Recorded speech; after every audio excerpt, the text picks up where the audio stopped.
All right, everybody. Well, welcome back to Take Don't Lie, your favorite Raiders podcast, favorite Raiders film review, whatever you want to call it.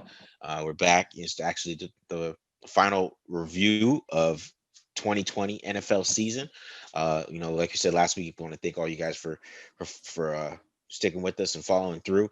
You know what I'm saying? So definitely enjoy all the new content that we'll be doing after this. We're gonna be covering all the positions, of course. Once the new coordinator comes on, you're gonna see what we think of that. We're gonna do breakdowns on that. That new scheme that comes in. So be on the lookout for everything, and subscribe. Hit the subscribe button, hit the like button. Let us know that you like it. Enjoy the videos. Leave us some comments for feedback.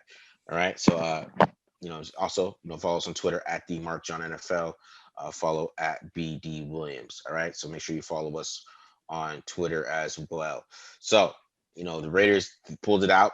They avoided three straight losing seasons. Right. We just need a winning season. You know what I'm saying? So they did avoid it. They did avoid three losing seasons in a row. So we could definitely say that, but it was pretty ugly game on both sides, in my opinion. I think the offense did a lot of good things, but they just turned the ball over like crazy. They tried their hardest to lose that game. Let's say that the offense was like, John Gruden needs to be 0-8 in Denver, but Vic Fangio said was like, nah. You guys are gonna win this week. So that's basically how that game went to me. I don't know how you feel about it, BD. How do you feel? Well, I do really enjoy the decision to go for it, go for two Yeah. to end the game. Uh-huh. Really enjoyed that. Come on, let's just go for the gold here. Yeah. So I appreciated that. Thought that was great execution at the end. Head scratcher by the Broncos to call timeout. God, I did. I mean, I'm gonna go over the play a little bit. I'm not gonna do a full breakdown on it, but I did not like that play call. It was it was iffy. Oh my goodness. 23 personnel, bro. Like, what are we doing? I mean, Gruden loves it. and, But I think and I said it before. If you go 23 personnel, at least, break out and get yeah, into a spread formation. And now they're in a bad personnel package they were. You're right about that, for but it was that just play, right? So but that was like, how many times has Gruden come out in, like a heavy personnel package like that and gone to he hasn't. a wide open for him? Like, He that's the hasn't. point of doing that He down there, hasn't. right? So Yeah. unfortunately, we saw that only come to fruition at the very end of the season, in almost a meaningless game. But they won, so happy about that. At the very least, glad to see that happen. Saw some discouraging things on the Okay. defensive side of the ball. Saw some encouraging things on the defensive side of the ball. Probably more discouraging than encouraging. But I'll talk about what the defense did on third downs during the defensive segment. What about you? What do you got for us today, bro? I'm gonna go over. I'm gonna talk a little bit about John Simpson. I thought he had a, a standout performance on the offensive line. I think he really showed that maybe he can be a piece that could become a starter. So I'll definitely go with that. I'm gonna go over how the Raiders attack downfield. They did it very consistently this game. I'm gonna go over that ugly third quarter, and Derek Carr's interception. I'm going over that, and then we'll talk about the 2 point play a little bit. All right, sounds good. Sounds good. All right, all right. Go ahead and get into that. Let's just get into the offense. All right, yeah. Yeah, yeah. All right, guys. So let's go ahead and start it off with my boy John Simpson, who probably had the best game of his career so far. He had a good showing last week as well. I mean, when he came in and it was real quick filling duty when Denzel Good got hurt, but he added on another performance after some bad performances earlier on this year. He was not very good against the Patriots. Patriots game, he was really, really, really bad. But this game, he showed he can probably be a good guard. And he showed a lot in the run game. We saw mean players. You see here on the outside zone. Look at him just drive this dude in the ground. Just bam, look at that pancake. Just angry on the reach block. He's just angry. You see it again in slow motion. Boom. You know what I'm saying? Get a little help there from Miller, but look at the drive. just finish. And I think that's attitude that the Raiders need. The Raiders don't have a lot of blockers like that right now. They don't have a angry finishers. You see it again here. Look at with the help from Alec Ingold, just angry, just finish, right? Good block there. Angry pancakes. He's just hitting people, knocking them over, knocking them on the ground, not even caring. See it again, slow motion. And that's what the Raiders need. The Raiders need that in the run game. You'll notice that all the big runs here are going his way. Look at this one. He's just driving this dude out of the picture. Look at that. Hands perfect, everything. And then we saw it in pass pro. Look at throwing him out the club in pass pro, like opening up big lanes for big throws down the field. Then you see it again here in pass pro too. Right? Boom, just good set, right? And you're just doing it all day. And then, you know what I'm saying, one more time, throwing somebody out the club, opening it up the lane, perfectly blocked play on the little power O there, right there. Touchdowns. John Simpson, he came to play. Man, he balled out. It was definitely a good game from John Simpson. And it's really, really, you know, it's a good outlook going forward. So let's go out. The Raiders attacked downfield like crazy this game. And it was some great designs that I really like from John. I saw some different things that I really haven't seen all year for Gruden, and definitely makes me interested in bringing back Nelson Aguilar and having him and Henry Ruggs on the field at the same time. And like this play action double post here, you know what I'm saying? A little bit of dig from Ruggs there, but right. I mean, this is just big money stuff here, right? You gotta love play action, first down. This is first down too. Raiders, of course, been, you know, we talked about 71% under center from first down. Get a good play action here, some deep routes, get the safety in a bad position right here, right? Because now the safety, he's going with Ruggs. That opens up right behind for Aguilar. Carr sees it right away. It's a great play design by John, right? Carr sees it. It's his money. It's already a touchdown. He sees it. Right? Little bit over. It was. I think it was a little. This one was a little bit more overthrown. He had to come get it. He had to do a dive for it, but it was still a good throw. I mean, you rather definitely get a good completion here. It's still a good throw from Derek off the play action. Love it. Step up, saw it right away. As soon as that safety went with Ruggs, it was there. I think Aguilar could have kept his feet. I don't know what he's doing a little bit there. It was weird. All right. Then we got the one that Darren Waller here. This is basically the same play that Nelson Aguilar scored a touchdown on in the beginning of the year, which basically arches with basically a wheel route out of the 3-by-1 stack formation. You see it right here. You see it's Darren Waller, and you guys probably already recognize this play with a little mesh there at the bottom too with it. Definitely the same play from the first game of the year with Carolina, but instead of Nelson Aguilar at the top of the stack or the top of the bunch, we got Darren Waller, and then Darren Waller just demolishes this corner, stacks him. It's a great throw by Derek Carr under pressure, touchdown. So the Raiders, they attacked downfield like crazy this game. They really went after them. Definitely a lot of deep balls that they tried to. They saw something on tape that they could expose, and like I said, great throw under pressure from Derek Carr, getting hit right on the money. Right on the money right there. And then this is beautiful dime to Brian Edwards. You guys have seen this play before too, but usually it's Ruggs and it's Aguilar on both sides. But this time they go with Brian Edwards and Aguilar. It's the same, same play as they scored a touchdown against the Chargers with Nelson Aguilar, but this time Derek Carr went to Brian Edwards' side, which is very interesting. Definitely came over to Brian Edwards' side and just threw a dime. Great route by Edwards too. Great way to stack him and find the football, high point the football, just physical. And like I said, you see this from the backside. You see how great this throw is from Derek, right? Derek holds the safeties right there, right? Beautiful. Dime. So there were some great throws downfield that the Raiders were able to expose some of the coverages that the Broncos were doing. And it was great scheme by John Gruden this week. So I really like that scheme. And we got the offense fell apart. Definitely just fell apart altogether. I mean, that's basically what happened in the third quarter. Going into the fourth quarter, they're up 70-10 at halftime. Next thing you know, they're down 24-17 because of 3 straight drives with turnovers, right? We start off with the first one here. Derek Carr kind of panicked in the pocket here a little bit. He had the right read, but he just rushed his throw. He just rushed it, and it bounced off of right a little bit out of the reach for Darren Waller. Just bounced off his hand. It would have to be like an excellent one-handed catch or something like that crazy. So, but you kind of see a little panic, didn't get his feet set right there. He kind of just threw it as hard as he could there and just missed him. And that's basically what happened on that play. Pretty simple. Well, this one is different. This is the interception. This is a great play by Kareem Jackson. I'm gonna show you guys why it's a great play by Kareem Jackson in a second. So you see that's on the post route, double 7 China at the bottom, got the post route at the top. It shows a pick. So I'm gonna we'll break this play down in a second. So check this out. So yeah, they got the post route on the backside, right? Got the post route on the backside. So watch Kareem Jackson. Watch what he does, okay? Because this is amazing to me how he baits Derek Carr into this pick, right? So Kareem Jackson he's going left. He's going to his left. Look at that window, right? We stop at oh, that looks kind of open, doesn't it? Look at him, he's going to his left. Nope. That just baited him to that interception. So that was a great play by Kareem Jackson to me. I think the way he baited him, just the subtle movement to the left, right?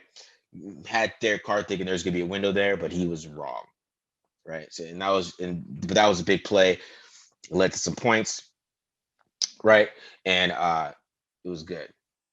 So and then we got the 2-point conversion here, which this play, it was interesting. And I really liked this play from a scheme standpoint, but just the person that was just tripping me out, which I get it, we talked about a little bit, 23 personnel, you want to be spread out and all those good things, but it was just interesting what they came out with this way, especially off this timeout. So this is basically a pick play with a slant underneath.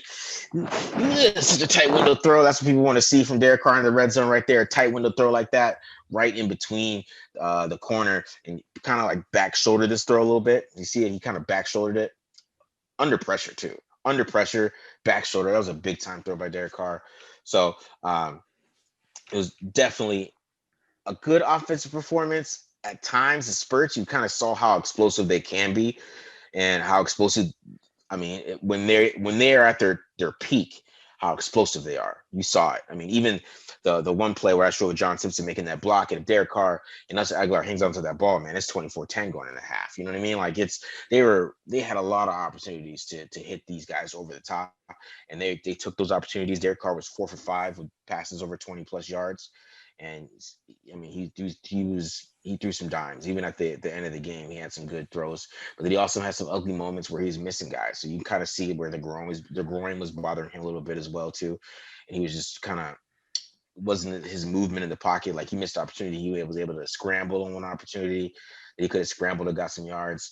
That he missed that play. But I mean, how far out would he would have got with the run of his groin? Would he would have aggravated it again? There's a lot of things that probably going through his mind when he's doing that, which sucks, right? You want him to be as mobile as he can be, but I think him to go out there and tough it out and still throw some good throws, with his groin hurt was pretty good performance. I thought Josh Jacobs stepped up a lot this week. I think once they started running behind John Simpson, which I thought was funny. Like if you go back, you look all the big runs that Josh Jacobs had this week, they're all behind John Simpson, which is super interesting, right? So they were opening up holes on that left side of that line, and Josh Jacobs was hitting them. The opening play of the game, the first run of the game, Josh Jacobs misses like one of the biggest holes. He could have had like a 40-yard run, and he missed the hole, but John Simpson just opened up, and it was just perfectly set up for him. And I don't know what he was looking at, but they could have started that game with the 50-yard run. It was blocked up perfectly, and he the position that Ruggs and Aguilar had on their blocks, like he just would have took it to the outside, and he would have been running for a little bit for sure. So John Simpson, really impressed. I was really impressed with how John Simpson played, and I think that it had to be. We talk about these rookies and how the rookies performed all year, but we saw a lot of good moments from these rookies. Henry Ruggs had a pretty good game before he got hurt too. He was having some good catches underneath. It wasn't just being realized as a deep man. So I thought it was a good game from the rookie standpoint. I think from the offense, you saw the offense, how good the offense could look when it was balanced too. When they have balance, when they can throw and they can run, they'll put 32 points with 4 turnovers. So, because to me, they really should have put up 50 on these guys. The way they were moving the ball, 7.2 yards per play. They couldn't stop them. They just kept stopping themselves. That's why they still put up 32 and still won. They really should have put up 50, in my opinion. When I watched the tape, I'm like, you guys should have put up 50 on these boys. I don't know why you did it. You know what I mean? So that's what I'm saying. So the offense, if you go for the whole year, there's a whole offensive review. Could the offense been a 30-point offense if they cut down the turnovers? Yeah, for sure. I agree with that. Right, 100% agree with that. But I mean, still, the offense ended up putting like 27 points up, 10th in scoring. I mean, it's nothing really. You can't ask much more from the offense, to be honest. You can't ask that much more. I mean, I posted that stat about teams that gave up 470 points or more, and the Raiders are the third highest scoring offense of all time. And the other two teams, the other three teams, the two teams ahead of them, one was 8-8, and the other one was the greatest show on turf. And which is still crazy. I still look at that greatest show on turf, bro, and the 540 points, bro, with that type of defense. Right. It's For 7K yards. clarification, for clarification, in case people are misinterpreting that, Yeah, Marcus is saying of all the teams that allowed how many points? 470 or more. 470 or more. The Raiders scored the third most all time when their defense gave up that many points. So, not the third best offense of all time, but I'm not saying the third best offense with that bad of a defense. All time. Yeah. And they were only the third team to go 8-8. I think there's 25 teams that have allowed more than 470 points, and they were it was the 2013 Bears were 8-8, the Raiders were 8-8, and the Rams, which the greatest offense of all time, one of the greatest offenses that we've ever seen, from 99 to 2001, the 2000 Rams, they went 10-6. Right. I guess you could say, well, Kurt Warner got hurt, but Trent Green threw like 2,000 yards in like 3 games. I mean, right. They had like 5,000 total yards of passing, and then almost 2,000 yards rushing. They just had their defense just let them down every single week. Right. Keeping them from having back-to-back Super Bowls. That's. I mean, that. You know what I mean? Like, you just can't. Basically, you can't win like with that type of defense. You can't. So, you can't win with that type of defense. Yeah, that's. I mean, I put some clip Twitter posts out there today recently. Mm-hmm. If you're watching this, it's after today. But the Raiders were number 1 in the NFL in missed tackles this year, and of all the other top 10 teams in missed tackles, there was only 3 teams that made the playoffs. So I mean, you're putting your team in a bind, and usually those teams that make the playoffs when they have that many missed tackles, their defense is doing something. If it's sacks, if it's turnovers, their offense is probably scoring, close, if not more than 30 a game, like the Bills and the Chiefs, right? So, it is tough to play and win when you have that bad of a defense. I think that what the Raiders did is almost admirable. Obviously, you want to see them do better, have a better record. Mm-hmm. But with that much of a handicap on defense, like, come on. We're asking a lot at this point. Yeah. I completely agree with you. I think this is a good segue into the defense. If you don't mind, did you have anything else that you wanted to talk about with that? Not really. I mean, the game is pretty straightforward. I mean, they look good for 3 quarters and look terrible for 1. So that's basically the game. Okay. Yeah. I thought that. I will say this. I thought that and you said it, when Josh Jacobs started running to the left, that's when things kind of opened up for him. Yeah. That long touchdown run that he had, it literally could not have been blocked better. It couldn't have, from the wide receivers to everybody. Everyone, Zay Jones throwing his body in there, like all these guys, right? Yeah. That was fantastic. Like, that's what you want to see when you're a coach and you draw up power. Mm-hmm. Because power is like, this guy blocks this guy, guy blocks this guy, Yeah. Mm-hmm. And it was like literally perfect. It was like, this is exactly how it was drawn up, we unfortunately haven't seen too much of that. We did talk about early in this series about how Josh Jacobs struggled reading power blocking schemes, gap schemes. Mm-hmm. So I think that he has probably taken a step forward in that direction. I also think that the Raiders, like with this offensive line in flux, it's like literally a different combination of guys every week. They had to go with a gap scheme. You can't when you have that many moving parts on the offensive line, you can't stay in zone all year. Everyone has to work together. They have to know each other and understand how they're coming off the blocks and everything like that. There's too much. Obviously, teamwork is required, but like not teamwork. I'm looking for a different word. But basically, everyone has to be on the same page. There has to be a lot of repetition doing it together when you're doing a zone blocking scheme, and the Raiders didn't have that. That's why I think we saw the run game struggle this year because Tom Cable wants to zone block. They had to start going with some gap schemes, and I think that it was good for Josh Jacobs' development at the very least to be able to run behind those schemes, get those game reps, get those live action reps behind a gap scheme so that, he can become more of an all-around back. And hopefully next year we see even better stuff from Josh Jacobs in terms of his vision. Yeah. But yeah, that was a great play. So yeah, I'll talk about the defense right here. We already talked about how Rod Marinelli, he's not the defensive coordinator next year. There's no way. Okay. Yeah. And obviously the decision to go cover 2 late in the game against the Dolphins instead of playing some type of man coverage, right? Or prevent or something like that. In that situation, probably, put the nail in the coffin on his chances to become a defensive coordinator or be the defensive coordinator for the Raiders next year. But this game, I would say it was multiple nails in the coffin for Marinelli's chances of being a defensive coordinator ever again. Okay. Especially when you think about the best results that we've seen from Paul Gunther were against Drew Lock, right?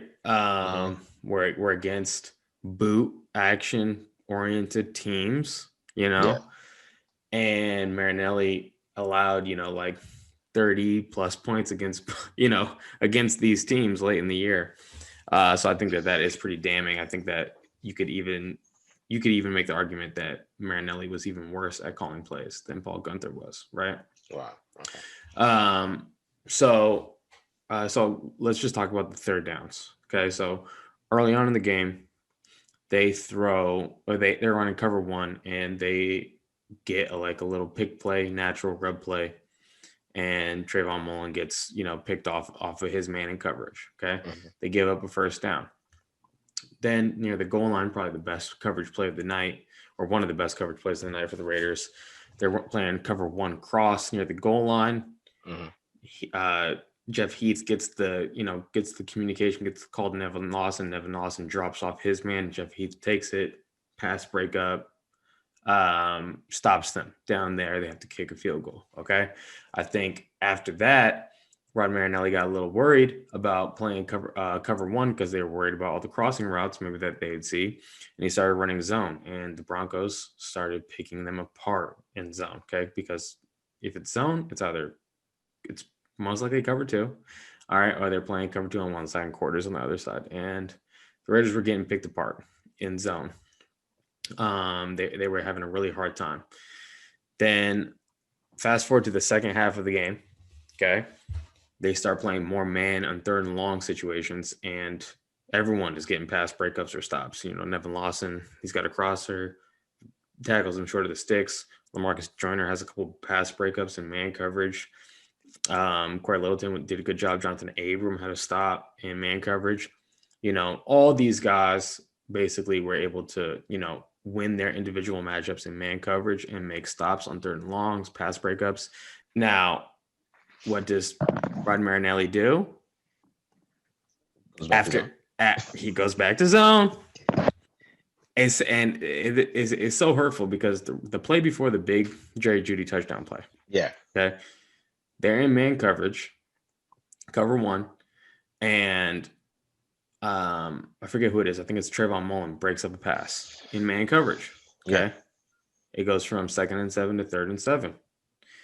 And after all the success that they've had stopping them in third and long situations in man coverage, Rod Marinelli goes back to playing cover 2. Okay. Johnathan Abram freelances. I don't know what he's doing. Okay. Darren Waller and Jeff Heath, they're lost in space out there, can't make an open field tackle. And Jerry Jeudy goes, for a long touchdown in cover 2. Again, cover 2 is like, oh my gosh, how many times are these guys going to get beat in cover 2? It's like every way you could get beat in cover 2, the Raiders have gotten beat in cover 2 this year.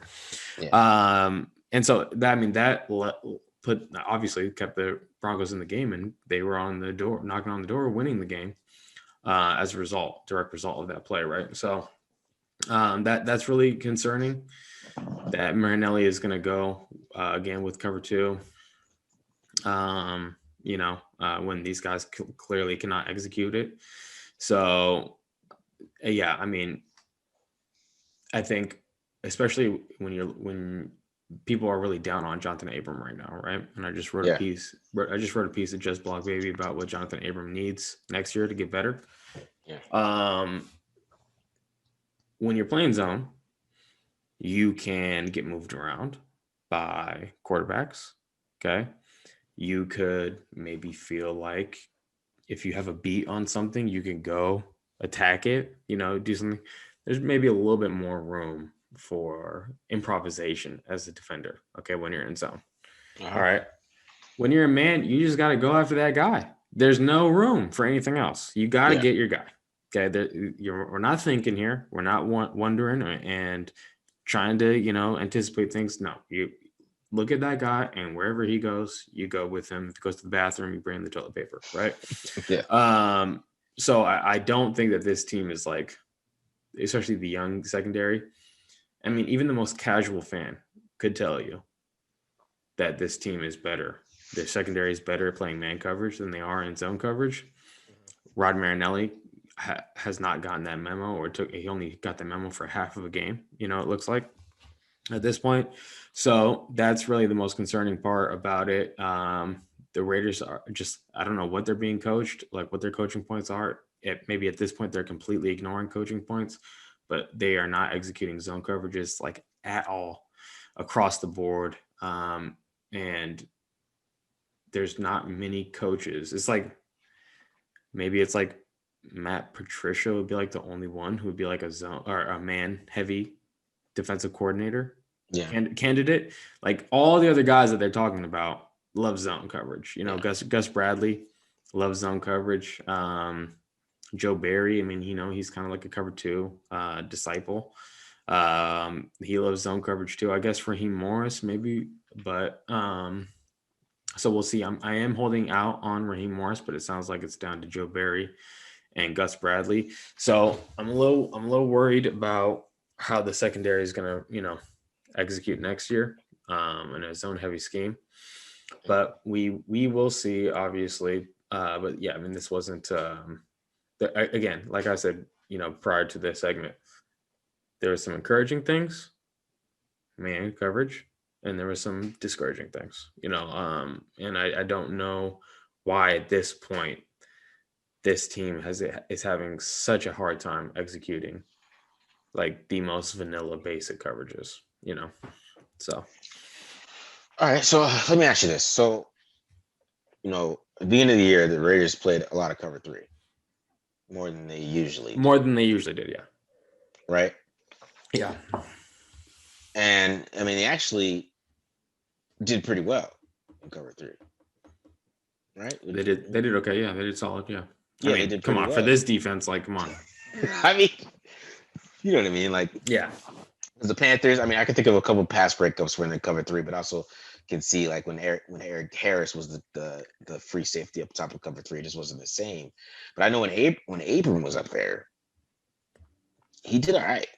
I mean, would you right? He did all right as a kind of the roaming free safety on top of the yes. So this is something that I had to learn. Okay. Playing single high in cover 3 and defending from seam to seam is much, much, much easier than playing single high in cover 1 and defending from sideline to sideline, right? Mm-hmm. Like that's a completely different skill set. And it's a rare safety with the range in cover 1 to be in the middle of the field and get to the sideline to make a big hit or break up a pass, on a deep go route, right? Mm-hmm. Which is why when you see single high, throw the fade. right? Yeah. Because unless you got an all-world safety out there like the Ed Reeds of the world or something like that, Yeah. that safety is not going to be able to get there in time, most likely. Exactly. Right. Whereas if you're in the middle of the field and all you have to do is just get to the seam, right? Like that's something that you'll find more safeties that have the capabilities of doing that, right? And I think that there was some, and it's really interesting because they stopped. I think that they, after the Bills game, they stopped running cover 3. Yeah. I think probably because they got thrashed and they couldn't figure out, what to do against the Bills. And then they had a coverage plan for the Chiefs that they executed very well, which was a bunch of cover 6. And we talked about it. You can go back and you can find that episode. Yeah. But then they just never got back to cover 3. So I do think that some of the talk about how Johnathan Abram isn't good in deep coverages, I think that is a little overblown. Okay. I do think that in a cover 3 scheme, if he just has to worry about getting from seam to seam, I think he would actually be fine doing that. Mhm. I think he does have incredible acceleration, and so I think he could be able to do that better than any other safety that's on this roster currently. That's for sure. Yeah. So I think really the problem with Johnathan Abram in zone coverages has been discipline, just like playing, like he's not even playing the coverage a lot of times. He's leaving his zone, and so everyone says, "Oh, he sucks in coverage." Well, he's not even playing coverage; he's just doing his own thing out there. Like there's a difference, like there's a difference. It's not like he's trying to execute the technique and can't do it. He's abandoning his zone altogether and doing something else. I'm gonna make the play. Right. So, so I do think that he actually would be better because when he is in man coverage. Okay, like everyone says, Johnathan Abram should be closer to the line of scrimmage. Well, when he is in man coverage, okay, if it's a slot wide receiver, if it's a tight end, he has really bad technique. He opens the gate, which means he opens his hips to the sideline well before his cushion has been broken, and it gives savvy wide receivers, savvy tight ends, an opening to go backdoor on him. And he does this routinely, and he has done it all year. And he had this problem in man coverage in college, going all the way back to college. Okay, if you watch him against T.J. Hawkinson, I was about to bring that up. Yeah, Mississippi State against Iowa. You can probably find that on YouTube. So that's always been an issue for him is man coverage. So I do think that maybe in a cover 3 scheme, I think that he would be fine. And some of the best plays that he's made in coverage throughout his young career have been in, like cover 2, which obviously we don't want to see anymore of cover 2. But some of the best plays he has been a deep safety in cover 2. But like we just saw him completely like lose faith in the defense and just do his own thing in the last half of the year. So yeah, a lot of freelance and a lot of hero ball. Looks like he was trying to do. He was just trying to be the hero, I do want to talk about that cover 2 play because I love the play call the Broncos did. I mean, they must have knew that or had some kind of inkling that they were going to run cover 2 on that third down because they called Mills. And if you run any type of Tampa 2 with Mills, was it Mills or was it Dagger? Because 3 goes vertical, and Jerry Jeudy's out as number 1, and he. I mean, it's same thing. Yeah.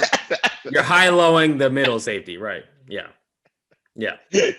Especially against cover 2, especially against Tampa 2, because then, even if Abram did his job, it's still open. It's just he probably makes a tackle. At least he's there to maybe rally and make a tackle. But I agree. He's that 3 vertical that Abram should have been running with would have taken him directly out of that. Yeah. So it was a good play call, right? Yeah. It was just made into a credible play because Johnathan Abram was nowhere to be found. And the safeties are like, wait, there's like 2 of us back here. I thought there was supposed to be 3 of us. I just don't know what was he trying to do. Like, what was he? That is probably the worst example of a freelance I've ever seen in my entire life. What Like, is he? if you're gonna freelance, like if you're in a short zone, like say you're the hook player, Yeah, okay, and the quarterback starts to break the pocket, and you go and you try to go get him on your side or something like yeah, that, yeah. you're supposed to be 25 yards back, and you're just gonna start running towards the shallow, and there's only two receivers running in shallow routes. Everyone else, like, it's mind-boggling. I have no idea what he was trying to do. It defies everything. It defies all logic. That makes me wonder, like, if he's a freelancer, right? And maybe if he gets a better understanding of route concepts, because I think if the best corners and safeties in the league have a great understanding, even linebackers, they have a great understanding of route concepts. So if you're lined up here and I'm doing this coverage and you're gonna do this route concept, so if you learn those things, I don't know, maybe that's just he's just freelancing without learning concepts. Because let's say if you become really good, right? And you're the middle of the field defender on the kind of Tampa 2 look that they were running. I mean, if you're good, I mean, you could bait the quarterback into throwing into the dig and coming back and doing things like that. I mean, there's if you recognize concepts and Yeah, like the Bobby Wagners of the world, yeah, or the Luke Kuechly's or something like that, yeah. Those are elite players. I guess I'm thinking too much. And not only that, I mean, yeah, we're talking about elite players versus Johnathan Abram right now, but the other Yeah. thing is, like, if you look at like what Johnathan Abram has been doing this year, okay, he's like his role has been very big in the defense. Okay. If he's playing strong safety, if he's playing free safety, and I wrote about this in my article, Jeff Heath plays strong safety, Eric Harris plays free safety. So when one of those guys was out, Johnathan Abram was having to switch positions, right? Okay. Okay.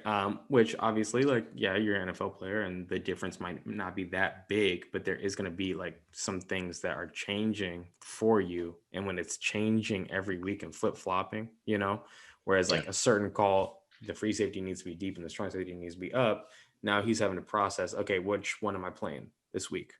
You know what I'm Okay. saying? So he's like Yeah. constantly switching between it, especially like in the last half of the year. In the first half of the year, he was the strong safety and Eric Harris was the free safety. But then as like Eric Harris was getting hurt or not playing well, Jeff Heath was playing better. One of those guys was out for whatever reason, yada, yada, yada. Johnathan Abrams constantly switching. And then after the Bucs game, when they started going into dime, Johnathan Abram wasn't a deep safety in dime. He is playing dime linebacker, right? Mm-hmm. So he had a huge role. He's playing like 3 different positions in the secondary. And I just don't think that he was mentally ready for that. Yeah. To do that at an NFL level. So that's definitely the biggest thing. The Raiders need to get a quality safety, someone that they can trust, someone that Johnathan Abram can trust, and just simplify his role a little bit more going into next year. I don't care. I think that he has the range to be a deep safety, but he just needs to focus on that. You know what I'm saying? Like if he's going to be a box safety, okay, but focus on it. Like let's do it really well, and like let's not try to make this guy into the Troy Polamalu or the Jamal Adams of the defense. Like the mental side of his game is not ready for that yet. Yeah. Yeah, I 100% agree with that, but I also agree that I think he can be a deep safety too, and if they bring in somebody like a Marcus May or something like that, that is more of a box safety. I'm not gonna say Marcus May is a straight up box safety because he can cover, but he is a safety that comes down more than a safety that he's up top. So if he comes down, and that allows April to be a little bit more top and kind of roam and play downhill and kind of get full speed when he's coming into hits and stuff. Yeah, I mean he is liable for some penalties though too, but that is what it is. Yeah. I mean, he's given up much more yards bailing out of his coverage than he has with penalties. So I think that's the number one thing that needs to get fixed for him. And I don't know if he's ever going to be a great safety and man coverage. If the Raiders get a safety, it needs to be someone who can play man. Yeah. And let him not worry about doing that, because I don't think he's ever going to be good at that. I honestly. don't think so either. So Never going to be good at man coverage. I don't know, man. Yeah, it's gonna be interesting what they do on the defense because they're gonna have to find ways to use the players. But I mean, if they start cutting guys, they because the thing is with me, you know, the Raiders need defense, 100%. 100%. But man, if you start cutting offensive linemen, oh, I can't get down with cutting Gabe Jackson, Brown. I can't. I mean, unless they can find a viable option that can come in and be a good right tackle. Like I don't think you should do that. Especially same with Gabe. Like, did Gabe play the best run blocking this year? No, he did not. But I don't know how many. Like, what I'm saying, you gotta have a plan because then if you get rid of these guys and then you go all defense in free agency, come on, it's gonna be bro. bad. You think Gruden's gonna do that? No, I don't think he is. But This defensive coordinator that whoever comes in is going to understand that his unit is second fiddle to John Gruden's unit. Like, you are getting the bargains here, sir.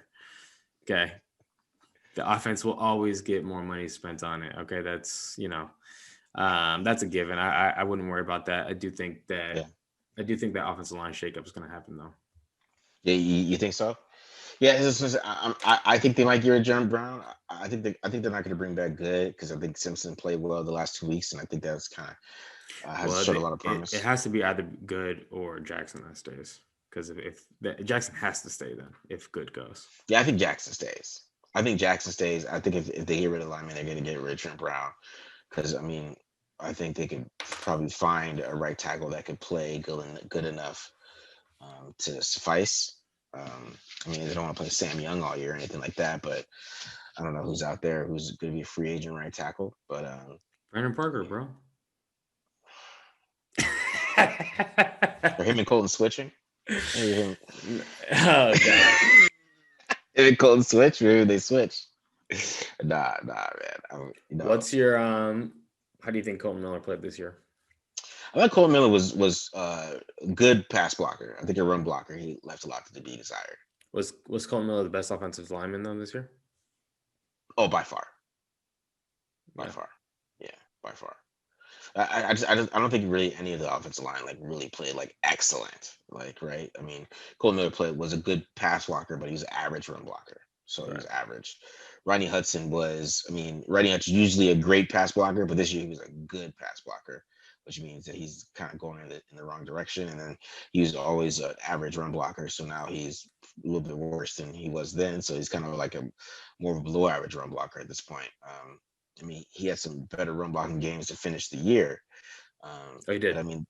But those are against some bad run defenses too. Let's keep it real. But I mean, the offensive line was definitely not dominant at all. Like Derek Carr was under pressure 30% of the time. That's like his second highest mark since 2014. So he was under pressure a lot more than we've seen, even in 2018 when they gave up 51 touchdowns. He wasn't under as much pressure as he was this year. So the offensive line is an issue. That's why I'm more worried. I mean, what's their plan for the offensive line? That's what I'm worried about. I mean, that's what I'm saying. You can't get rid of Trent Brown. You can't get rid of Gabe Jackson because, I mean, if you get rid of those guys, I mean, it's going to be tough to replace them. But I think they might get rid of Trent just because they want to have some more money. But I think what you're going to see happen, okay, this is just a hunch. Yeah. With how well the passing offense did, right? Mm-hmm. Even though Derek Carr was under pressure, a lot more than he has been, in the Gruden era, and even though there wasn't a great run game and there was a musical chairs offensive line, I think that it's gonna be like, okay, we don't need Trent Brown. Yeah. Like we can try to piece this together because we just did. Yeah. So maybe find his replacement somewhere. I don't know. Maybe draft him. I don't know. Yeah. So we'll see about that. Yeah. So what other topics should we cover right now? Yeah, I don't know what else. What else we got? I mean, the season's over. We got some. There's free agency. Uh, some of the free agents that they might drop. I don't know. You know, I will say this. I am a fan of them keeping Mariota because I think a premier backup quarterback is a big deal, and I know he's a lot of money, but I think you got to have a premier backup quarterback in today's NFL. Just look at. I mean, you can say what you want about Andy Dalton, right? But in that bad NFC, they were a game away, and he started winning some games with them. Right. But they still almost made the playoffs, right? It would have been 7-9, which would have been ugly. But I mean, once he started getting some playing time, I mean, there was a reason why he was a $7 million backup, right? You saw it. You saw why he was that high of a paid backup, and I think Marcus Mariota came in and showed that. You whatever you want to think about his performance at all, definitely showed that he's a premier backup quarterback. And if Derek Carr had to miss a couple of games, that the Raiders should be okay. Yeah, right? I mean, he showed that if Dallas had Marcus Mariota, they probably would be in the playoffs. But that's what I mean. Like if and I think that's important. I think it is more important than people think, and and it is not about how Derek Carr, because we all saw Derek Carr can handle it. Obviously, Derek Carr can handle Marcus Mariota being in the room. So I think that is a key component to if they if they have a good offense, and they're gonna have a good offense every year. I mean, offense is more predictable than year to year than it is for defense, right? So I mean, they're gonna have a good offense next year. I'm gonna go ahead and say that. I mean, they had a good offense in 2019. They just didn't score points. Now they're scoring points with the good offense. So they're fixing some of those problems. I mean, hopefully they can fix the red zone issue. But my point is that if Derek Carr ever goes down, you want to have a premier backup, and I think investing in that position is fine. I don't think they should try to move Mariota just because of the money. I think that's important, because they move him, like who comes and replaces him as the backup, and then how comfortable are you, with that guy playing? So yeah, it would have to be at least a second round quarterback. At least. Yeah, just to equal up to the caliber. Right. A little Kyle Trask, bro. A little Kyle Trask, and Are you a fan of him? No, I'm not. But yeah, I was throwing out some second round. Yeah, no. Yeah, Mr. I throw it to Kyle Pitts and I make the Heisman. and Kyle. Kadarius Toney, yeah. KT. Oh my goodness. Yo. Here we go. Just throw it to these guys. Heisman. Anyways. Kellen Winslow Jr. was that the highest drafted tight end ever? That was like 4th or 5th overall. I think so. Was he drafted that high? Yeah, it was high. It was definitely top 10. I think it might have been 6th. Sure. I think it was 6th. Yeah. I think so. So you think Pitts goes? I don't know. I don't know. I'm asking you. Do you think Pitts goes that high? I don't. Pitts is like Darren Waller, just like 4 years sooner in his career, right? Darren Waller, if he played tight end his whole life, yes, right. Basically. Yeah, he's a monster. He's definitely a top 10 player in the draft for sure. I don't know where he goes. 100%. Gotta be. Yeah. And the Raiders might take him, man. The Raiders might trade up. Go 13 personnel, bro. So it's just why need receivers? You got Moreau, you got Waller, you got Kyle Pitts. Yeah. The new defensive coordinator is gonna be like sitting there like, we're going Kyle. We're trading up. I thought we had an agreement here. That's gonna have a draft night. All the fans gonna be excited. The Raiders pop up at 9. Who are they gonna take? Some fans are like, "Well, they're taking. Here comes Trey Lance." It's gonna be a Kyle Pitts, Florida. Yeah, tight end. Hey, but like this is. I would be excited. This is a freaky tight end, bro. Oh my goodness. Hey, fans, audience, listeners, if you have not seen Kyle Pitts, just look up YouTube highlights. This is face melting. Okay, Kyle Pitts is disgusting. Oh my goodness. Yeah. I would be like, okay, I mean, we need a defense, but I mean, it ain't that bad. Yeah, you could do 13 worse. personnel, bro. Just spread them out, dog. Right. It would help the red zone. I would say that. You're right. Right. I'm just hoping that, I'm just hoping like they go Henry Ruggs and Brian Edwards, right? We got Trayvon Mullen and Johnathan Abram and Damon Arnett. I'm hoping that the Raiders don't have to keep on picking at these positions that they've already picked. Yeah. You know what I mean? Like, hopefully these guys can like take a step forward. So, and I'm reserving judgment on just about everyone on the defense because the coaching was so bad that it's hard to tell which of these guys are gaming or not, because like they've all taken a step backwards. Even Trayvon Mullen, they've all taken. Max Crosby took a step backwards this year. Yeah. Like they all took a step backwards. So you don't know what we don't know as fans what we have. I would say the only guys who played like consistently well all year is like Nick Wachowski and Jonathan Hankins. I mean, like those are the only two dudes. So it's like mostly run players, Yeah, because even Maurice Hurst took a step back, bro. He took a step back, and they all did. Right, they all did, especially all the young players. Like That's crazy. They couldn't get it going this year. So that's I reserve. I'm not going to judge any of these defensive players. And hopefully we see, instead of the Raiders going like wide receiver, just like let's have Brian Edwards, like take a step forward and have a huge role in this offense next year. Like that would be preferable to me. But yeah, I mean, Kyle Pitts that's as close to a generational talent. I know that's like an overused expression, but that's like as close to a generational talent at tight end as you're going to see. I 100% agree. So come back to wide receivers. Last question before we get out of here. What do you think they should do with Nelson Aguilar? Keep that guy. Are you kidding me? Keep him. Oh, no, I'm just keep him. 100% agree with that. I 100% agree. You got to find a way. That his understanding, first of all, that's a smart dude. That's a smart guy. Because he picked up a Gruden playbook, which is probably like the biggest playbook, or at least one of the biggest playbooks in the NFL. Yeah. Right. Mm-hmm. During a COVID offseason.